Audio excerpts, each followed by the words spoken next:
Welcome back. We've heard a lot about traveling between Canada and the United States and how business is facing new challenges. Well, one of those industries affected is the entertainment and arts sector. Joining us tonight to speak about that is a familiar face. Eric Alper is a music commentator and artist representative, and it's always good to see you, Eric.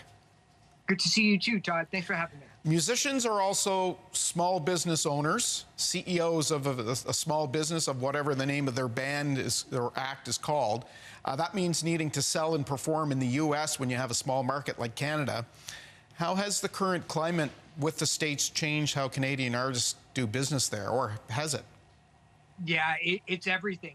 I think the artists started to get a little bit fearful of their worst case scenario. And I think in some cases, in some aspects of it, it's actually coming true, with the increased political instability and the threat of civil unrest down there during the election year. And then now we're seeing the effects of having a Trump presidency.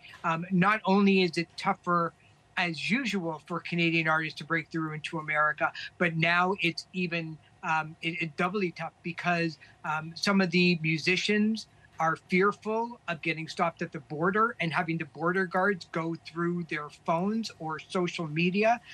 As you can imagine, most musicians tend to lean liberal, so maybe they did a nice little commentary on what they thought the U.S. election should be, and that's not really pleasing the border guards. We've heard from a number of artists, one in Ohio that was stopped late at night for a traffic violation and was asked who they would vote for in the U.S. election. And, for artists, the wrong answer might actually not just boot them out of the country, but ensure that they never get to travel the U.S. ever again. And we turn to artists to be those social commentators, to say the things that perhaps, or think about the things that perhaps we don't do in a daily way. And obviously we think back to luminaries like Neil Young, who had a career writing about such things, and yeah, it could pose a problem at the border.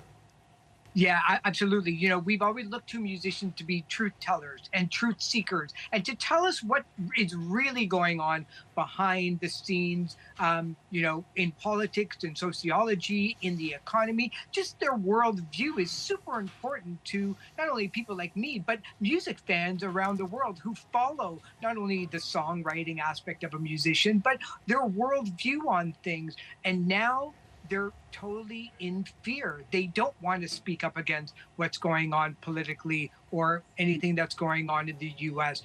They're not only fear for their careers, but they fear for their family as well on social media, getting doxxed and having their information spread. So it's not a really good time right now to be that musician that we all grew up listening to and watching, to tell us what exactly is really happening and where we should follow. So is that having an impact on things like summer festivals, how bands book themselves, tours?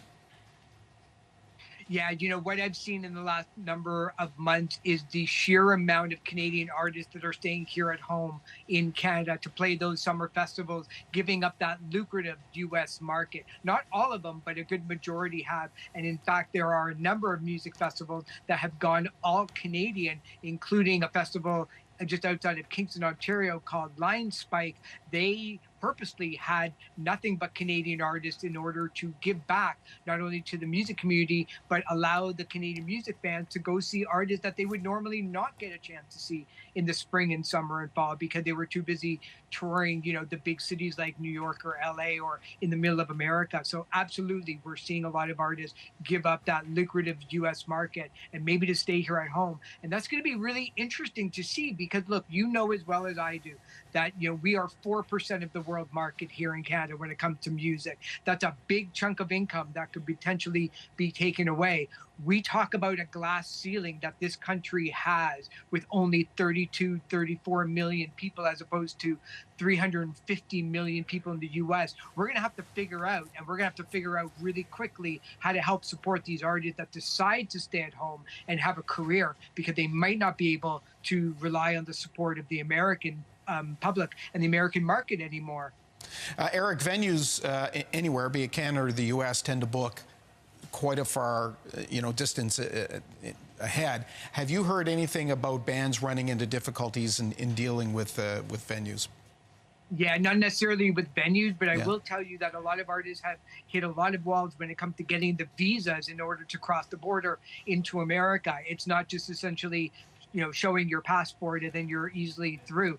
They have to get a working visa and a number of paperwork in order to show that they that they're going to be making money down there and filling out taxes. Two things are happening. One is that there are very few places in America where these visa forms are actually stamped. One of them is in Texas. The other one is in California. And I will absolutely guarantee you from what I've heard that those staffers are not working that quickly when they see the Canadian name on there. The other big thing is that the cost for having a visa has gone through the roof, anywhere between $460 a member of the band and your crew to over $1,600 American in order to get that. For a lot of artists who is going to be playing to 300 or 400 people in order to build their career, it just doesn't make financial sense to start losing thousands of dollars even before you've stepped outside of this country. Fascinating. Are you finding yourself dealing less with marketing and more with logistics now because of it? I have dealt with so many small town venues and so many small town media, especially on the East Coast, where I think a lot of artists are starting to play towns and cities that they used to drive through in order to get to the major city. For instance, everybody used to play a St. John or a Halifax or Charlottetown. I think this year you're going to see a lot more smaller towns get a lot more bigger artists than what they realize. They're playing in churches, they're playing in community centers, they're playing in retail stores. They're playing wherever there's going to be people this year. That's fascinating. Look, I've only got a few seconds left, but I think while I've got you, I need to ask, we've just heard of the passing of Ruth Buzzy, the famous comedian. I know that you've tracked her career. What made her so special? Yeah, not only was she legendary in terms of the style of comedy that she had, but she really broke through that, that border of a comedian that happened to be a woman. There weren't that many of them, maybe Lucille Ball and a couple of other ones, but her appearances on Laugh-In as a kid absolutely messed with my mind. And then later on, all of a sudden became such one of the funniest people to follow on Twitter in a second life as well. Yeah. I know that you are a big fan as well. What a big loss to the comedy and entertainment world. Yeah, that came sudden. Eric Alper, always good to talk with you. Thanks for that insight. Appreciate it. Thank you so much for having me, Todd.